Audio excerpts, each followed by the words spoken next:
ఇప్పుడు సంక్రాంతి కదా, అందరూ ఆంధ్ర, తెలంగాణ, కర్ణాటక వీళ్ళంతా వెళ్ళిపోయారు. సో చెర్లపల్లి ఇప్పుడు ఖాళీ ఉంది. ఎవరైనా వచ్చేది ఉంటే వచ్చి విజిట్ చేయండి. Super, excellent. మీరు ఇది చూస్తే ఇంటర్నేషనల్ ఎయిర్పోర్ట్ చూసిన ఫీలింగ్ వస్తుంది. నన్ను నమ్మండి, రండి చూడండి.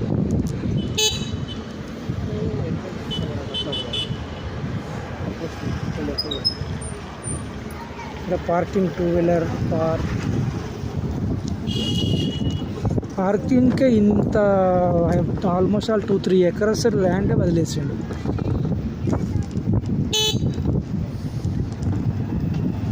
టర్మినల్స్ చూడండి ఎట్లా ఉన్నాయి. మొత్తం ఇవి 9 ట్రాక్లు యాక్టివ్లో ఉన్నాయి. చాలా పెద్ద టర్మినల్ అండి, సికింద్రాబాద్ను మించిపోతుంది ఇది.